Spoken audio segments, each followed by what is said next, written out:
जिस तरह से दिल्ली के चुनाव में एक के बाद एक गुंडागर्दी हो रही है, तोड़फोड़ हो रही है,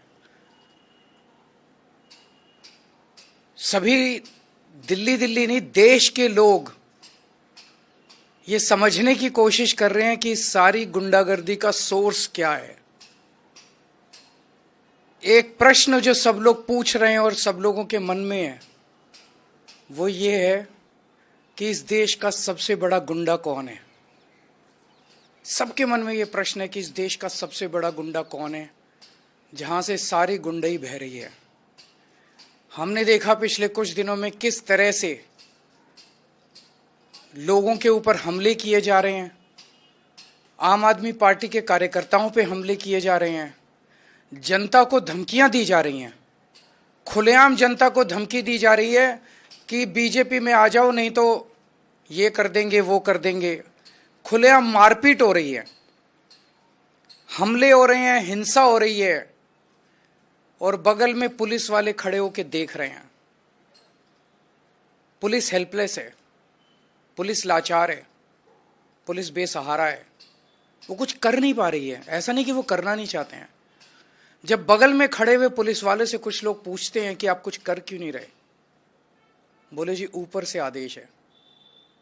तो वो कौन गुंडा है जिसके सामने दिल्ली पुलिस थरथराती है? वो कौन गुंडा है जिसके सामने दिल्ली पुलिस लाचार है? वो कौन गुंडा है जिससे दिल्ली पुलिस डरती है? कल की घटना है कि पहली बार ऐसा हुआ होगा कि किसी चुनाव के दौरान पत्रकारों पर इस तरह से खुलेआम हमले किए गए। कल दिल्ली के अंदर में ख्याल से 7 पत्रकारों के ऊपर हमले किए गए। एक का सर फोड़ दिया, सारी रात उनको थाने में गिरफ्तार करके रखा। जिन लोगों ने हमला किया उनको भगा दिया गया और जो पत्रकार उसे कवर करने गए थे उन पत्रकारों को गिरफ्तार किया गया। उनके साथ गुंडों ने मारपीट की। ये कोई किसी रिमोट विलेज की घटना नहीं है, ये संसद से 1 किलोमीटर दूरी के ऊपर हुआ। ये सुप्रीम कोर्ट से 1 किलोमीटर की दूरी के ऊपर हुआ। ये इलेक्शन कमीशन से 1 किलोमीटर की दूरी पे हुआ। तो इस देश का वो कौन गुंडा है, वो कौन गुंडों का सरदार है जिसको देश के सारे गुंडे रिपोर्ट करते हैं? जनता पूछ रही है कि वो कौन गुंडा है जिसे किसी संस्था का डर नहीं है, देश की सर्वोच्च संस्थाओं का डर नहीं है उस गुंडे को। इस चुनाव के दौरान महिलाओं के ऊपर हमले हो रहे हैं। इस चुनाव के दौरान महिलाओं को नहीं बख्शा जा रहा। महिला कार्यकर्ता जो डोर टू डोर जा रही हैं उनके ऊपर हमले हो रहे हैं। तो लोग पूछ रहे हैं कि वो कौन गुंडा है जिससे सारे देश के गुंडे ऑर्डर लेते हैं, जिसके आदेश का पालन करते हैं।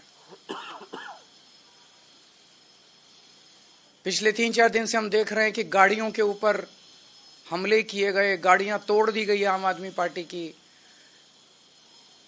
कई सारे मटेरियल जब्त कर लिया गया, तरह तरह से हमले किए जा रहे हैं। तो अब जनता ने मन बना लिया, बाकी सारी चीजें एक तरफ, इस बार इनकी गुंडई को हराना है। अब ये क्लियर हो गया है कि अगर डबल इंजन की सरकार आ गई है तो डबल इंजन कुचल देगा सब लोगों को, बख्शेगा नहीं। अपने पहियों के नीचे ये डबल इंजन सारी जनता को, गरीबों को, मिडिल क्लास को कुचल देगा। ये इंजन सबसे पहले तो सुरक्षा है ना लोगों की, सबसे पहले तो खैरियत है। अगर अब खुद परिवार ही नहीं बचेंगे, उनके परिवार ही नहीं बचेंगे, उनको इस तरह से डराया जाएगा, फोन कर करके धमकाया जाएगा, तो बाकी सारी चीजें बेमानी हो जाती हैं। तो लोगों ने मन बना लिया है कि अगर चुनाव के पहले इन लोगों का ये हाल है, जब इन्हें हमसे वोट चाहिए, चुनाव के बाद तो ये हम लोगों को कुचल देंगे। तो इस बार लोगों के पास 2 ऑप्शन है। एक तरफ शरीफों की पार्टी है और एक तरफ खुलेआम गुंडागर्दी चल रही है। एक तरफ वोट देने से 25,000 रुपये महीने का फायदा है और दूसरी तरफ टोटल गुंडागर्दी है। इनके कई कैंडिडेट्स ऐसे हैं जो खुद माफिया हैं अपने अपने क्षेत्र के अंदर।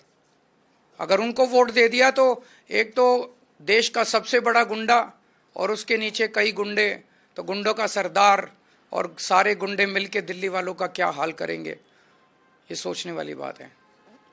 तो ये गुंडागर्दी दिल्ली बर्दाश्त नहीं करेगी, देश बर्दाश्त नहीं करने वाला। लोग शरीफ हैं, लोग शांति से जीना चाहते हैं।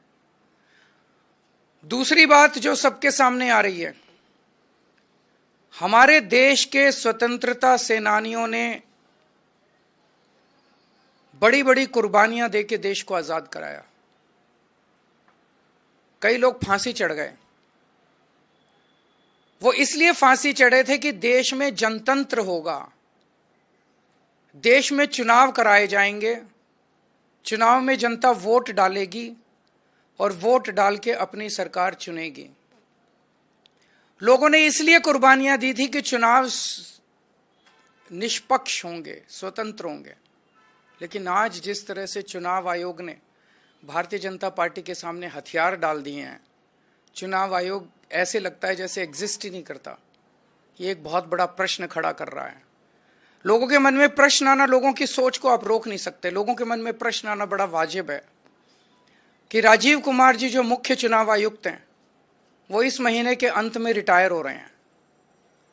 उन्हें पोस्ट रिटायरमेंट ऐसा कौन सा पद ऑफर किया गया है, वो कौन सा पद हो सकता है जिसके बदले में आप देश को गिरवी रख दो, देश को दांव पे लगा दो? वो कौन सा पद हो सकता है जिसके बदले में आप देश के जनतंत्र को खत्म कर दो? गवर्नर का पद, राष्ट्रपति का पद, कौन सा पद हो सकता है वो जिसके बदले में आप पूरे देश को, जिसके लिए स्वतंत्रता सेनानियों ने बड़ी बड़ी कुर्बानियां दी, उस जनतंत्र को अगर आप दांव पे लगा दो? मैं नहीं समझता, मेरी नजर में ऐसा कोई पद नहीं है। मेरी हाथ जोड़ के राजीव कुमार जी से विनती है, आप अपनी ड्यूटी कीजिए, पद की लालसा छोड़ दीजिए, पद का लालच छोड़ दीजिए। 3-4 साल और नौकरी कर लेंगे। आपने तो इतने 40-45 साल नौकरी कर ली, इस देश ने आपको बहुत कुछ दिया है। अब अपने कैरियर के अंत में एक पद के लिए देश को गिरवी मत रखिए, देश के जनतंत्र को खत्म मत कीजिए।